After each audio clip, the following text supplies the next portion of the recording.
Put your PJs on. It's time for a bedtime story.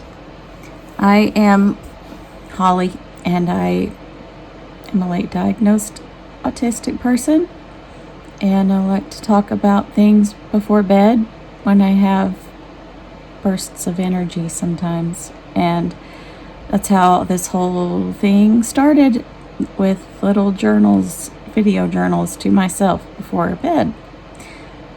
So, I wanted to do one of those. If you're watching, you're probably one of a handful of people that regularly watch my videos. And let's see if I can straighten that out a little better. So, I had read the book of the Ancestor series by Mark Lawrence, and it was an amazing series. And I did a video on Red Sister. I didn't know how the other books were going to end and how it would be somewhat relevant to events going on in the world today. And so I didn't do a video about the rest of the book of the Ancestor.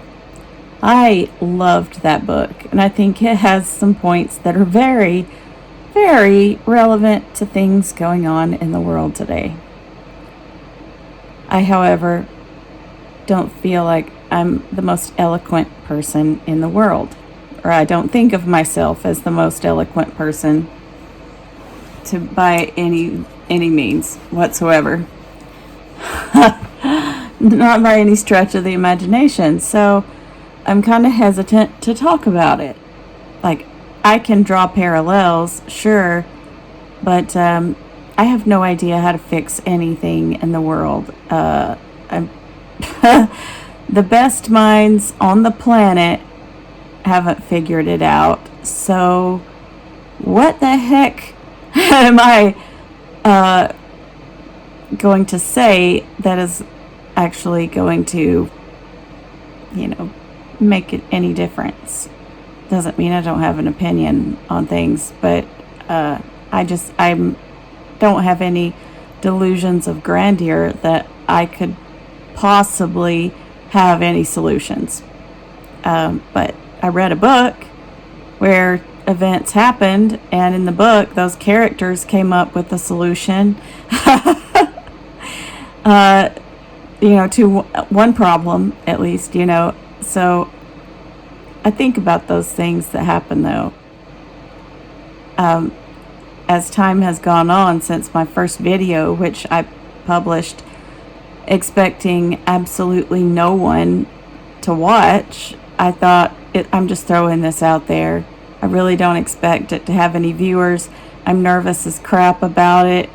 But I felt kind of desperate to be understood, and I wasn't feeling very understood at the moment. So I thought I'd just kind of throw some feelers out there, as I suppose, and see what happened. And I got a good response, and so I just kept making videos about different things that come across my mind.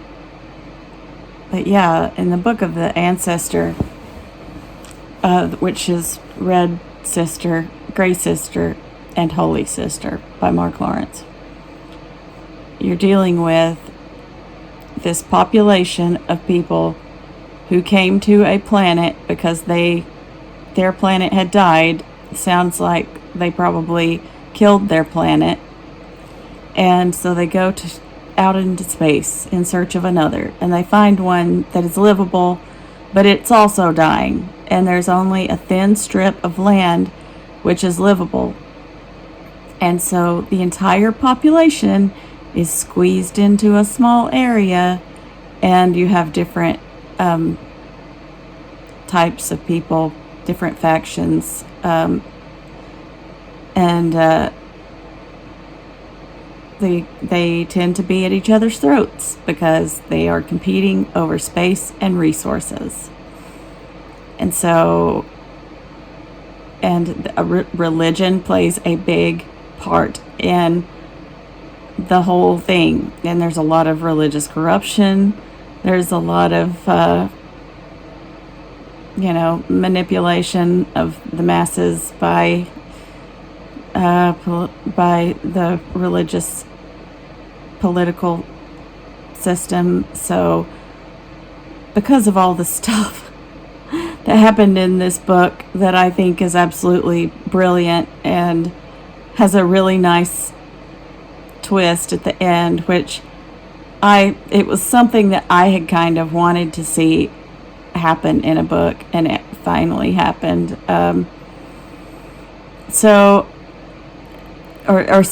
Something, it happened along the lines of how I wished something would happen, where people come together to work towards a common goal. And so this idea that's in fantasy novels of there being the one will come along and fix it all. I think of this saying that's printed right there on our money: a pluribus unum, out of many, one. The many can unite and become one and do some pretty amazing things, or some pretty devastating things. I guess it depends on perspective, and it also depends on what people come together to do, whether those acts are in good faith and in the oh my gosh, that my words are escaping me right now.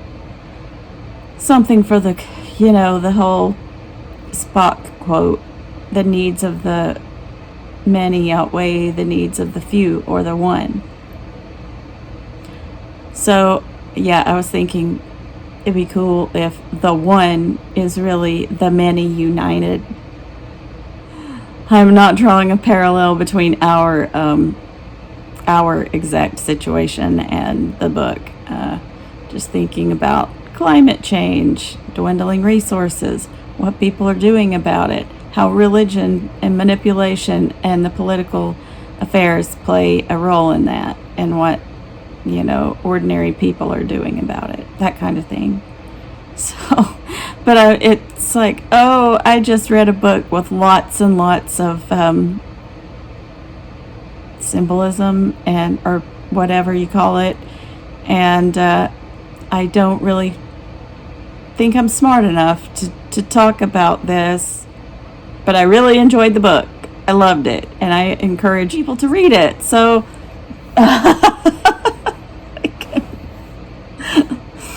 maybe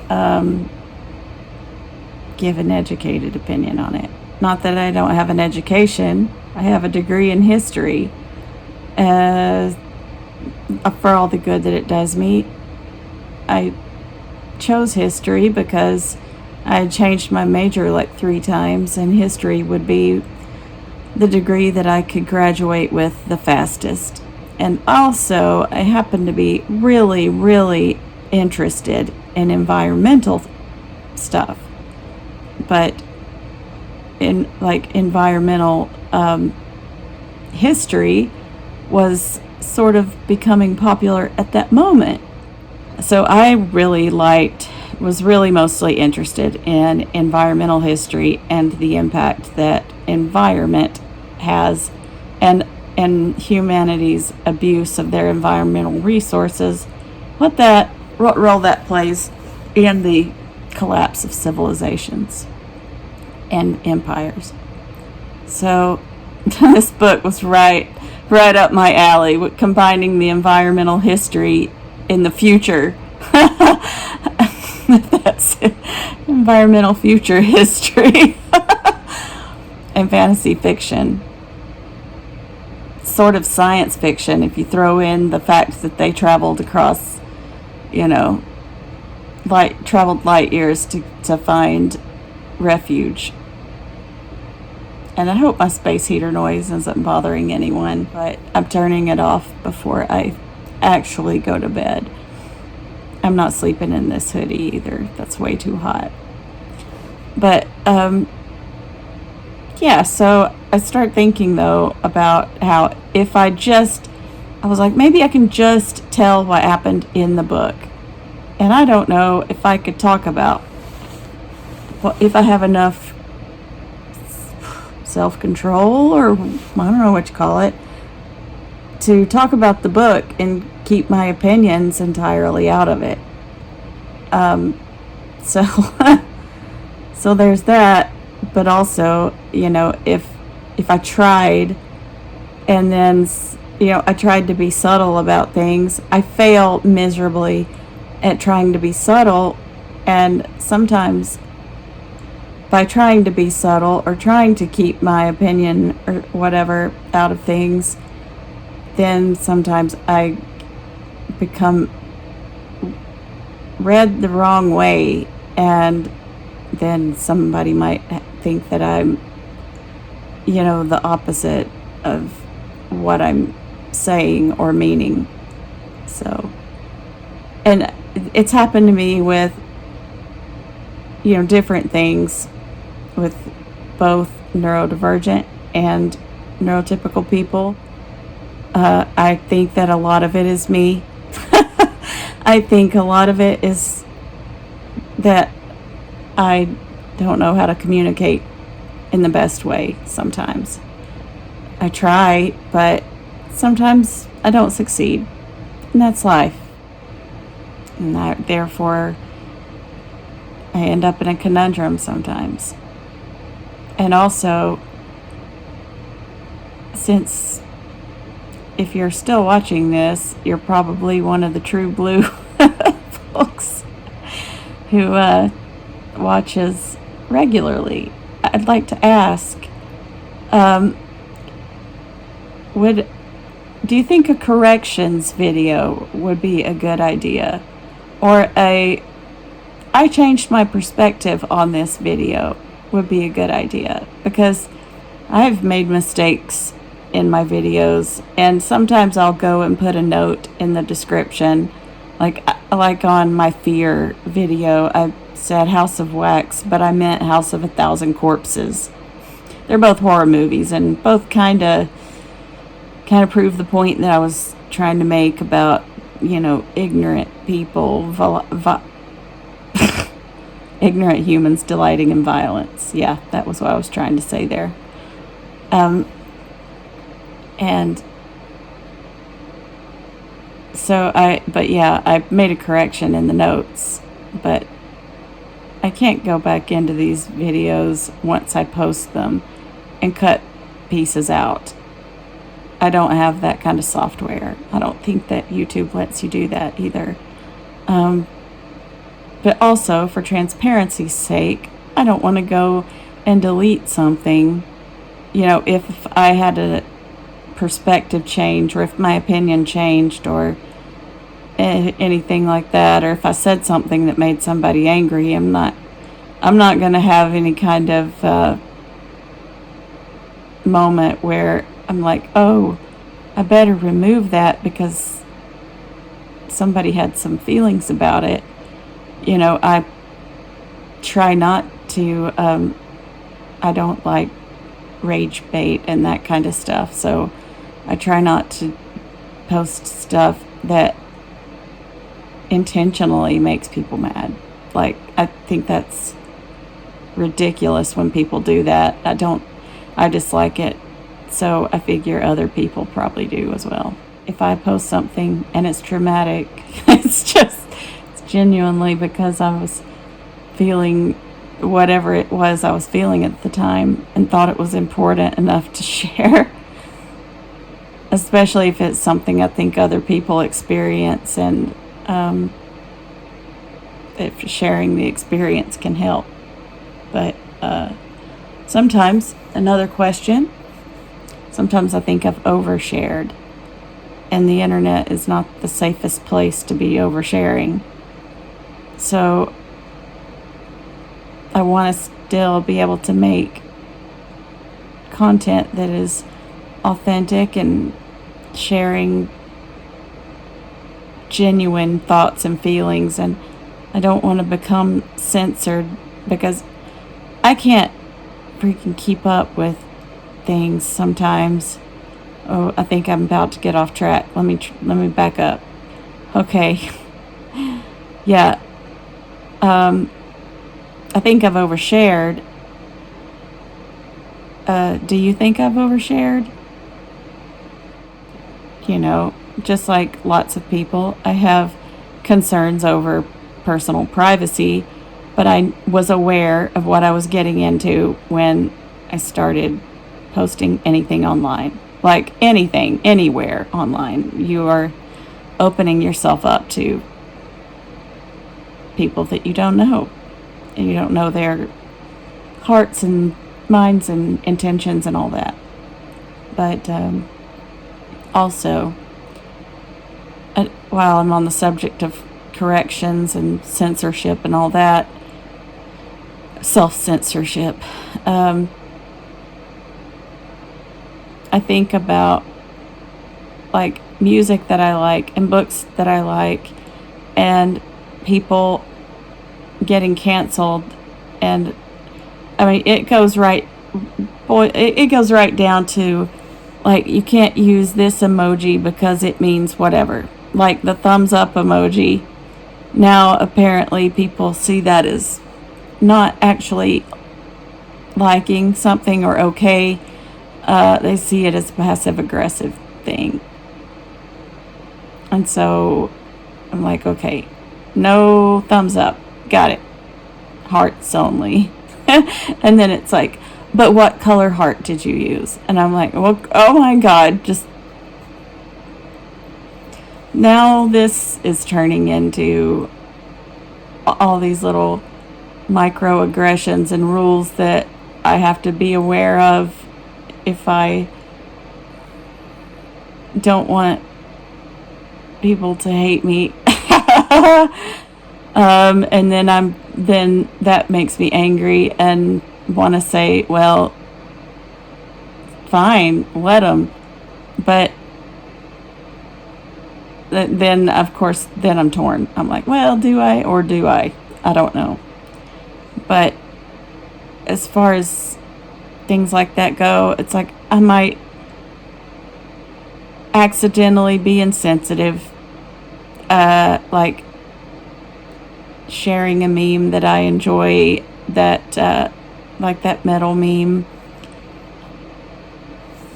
I'll post it sometime, but I've mentioned it a couple of times, you know, and it kind of involves something that I've mentioned that meme way before this happened, but you know, some stuff that is happening in the country right now, even though that meme refers to a different country and is not in any way negative. But it's like, oh, it's insensitive because it mentions this and this just happened. And it's like, well, fudge, okay. And there's another thing. I censor my language because I have a potty mouth in real life. I would like to make a little side money with this if it's possible. The ads are freaking annoying though, and FYI, I don't give a flying you-know-what about how you use apple cider vinegar. I can recommend a good rib sauce recipe that has it in it, and that's about all I can tell you about it. And some of these ads are absolutely ridiculous. Yeah, emphasis on that syllable. Oh my gosh, I don't endorse any of it. I'm like, yes, play ads and help me out a little. And then I see the ads after canceling my membership, and I'm like, or subscription or whatever. I'm like, oh, okay, maybe I should just turn that off. I don't know. I'm like, oh no, I'm not like, I feel like a sellout. And then that makes me think about straight edge stuff, and I'm like, oh yeah, I could talk about that because I just found out recently that my boyfriend, who's older than I am, just by like a handful of years, didn't know what straight edge is. And I told him I did, like, nowhere in my life had I ever thought that I would end up accidentally straight edge. And then I was like, I don't know if that's something that's safe to mention anymore. Like, who's done this, and what did they do? What kind of crazy, okay, I shouldn't say that word. That's another thing. Oh my gosh. See, this gets ridiculous. It's like, what can I say? What can I say? What can I say? Extreme. Yes, that's what I mean. So I think about, punk musicians from back in the day who were straight edge. I'm like, well, what are they doing now? What kind of extreme stuff are they into now that I absolutely would never in any way want to be connected with? And I have no idea. I'm like, okay, I think at one point maybe Henry Rollins was into that. He's cool, right? I have no idea. What? He hasn't been canceled yet, has he? Because he seems pretty chill and, chill. I don't know if that's the right word. He seems to have some good ideas. That's more like it. And then it's like, oh, I have a Danzig t-shirt. Oh, I was wearing my Misfits t-shirt. That's what it was. I do have a Danzig t-shirt. So I was wearing my Misfits t-shirt in that Fear video also. And I was like, okay, I just heard that the new guy and that I don't even consider a part of that because I only recognize the Danzig Misfits as such. Nothing else by that name is real. It's all fake. And so I saw something about the new guy, and I was like, oh my God, and I'm wearing a Misfits shirt. And not everyone knows that Danzig era Misfits are the only ones that are of any interest to me. So there I am wearing that shirt, and that guy making terrible statements. And I was just like, oh, perfect. Freaking perfect. I wish people would stop being a-holes. I wish people would really stop behaving in terrible ways. Like, I'm not saying it because it affects my enjoyment of their whatever, but I'm just saying, like, God, just stop the bad behavior. That's, gosh. Like, come on. We should be like exploring deep space and driving flying cars by now and have, and war be totally obsolete. And instead, look at what's happening.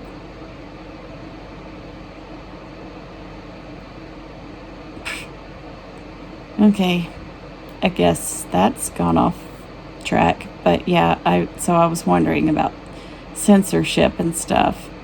And I thought, well, I guess I could just take that risk because I have no idea who's been canceled, what's going on, and what's happening, or what emoji is, what heart's the wrong color, making content which is mostly geared towards autistic people and other neurodivergent people. And so I'm hoping, that maybe we can understand the way we communicate, because having to tiptoe around our words and walk on broken glass and eggshells, it's like, wait, yeah, either one. That's one reason why I wanted to connect with this community, so I wouldn't have to walk on eggshells. and wouldn't have to tippy-toe around feelings and, navigate, well, what if I say this, what could be misconstrued? If I say this, what subtext is someone going to imagine is there? Which I guess it's good practice for everyday life, but I didn't want to have to do that in this space. Not in my own freaking channel. So, there's that. I have my comments on strict whatever. So, a lot of hecklers probably gave up right away. But that's something that's a boundary I have. I'm not changing that. Not anytime soon anyway. It's not just for me, it's for all of you guys too. But it really cracks me up sometimes at the things that it censors, like those little birds. Those little birds. Somebody wrote they're dark-eyed Juncos. And I swear, I was like, did the censorship catch that and think it was a slur for something? It was a variety of bird. It's a bird that was on my deck, and I asked said I forgot what these little birds are called, and someone answered, and that I confirmed that in my bird book. That was it. But yeah, sometimes it censors really random stuff, but otherwise, I have not really experienced anything bad, so that's good. Anyway, I think that's probably quite enough rambling. That was a nice long bedtime story. So enjoy. Hope that whatever automatically plays next, if it does, doesn't have a totally obnoxious commercial on it trying to sell you something really dumb that you can make with baking soda and salt and apple cider vinegar. So good night.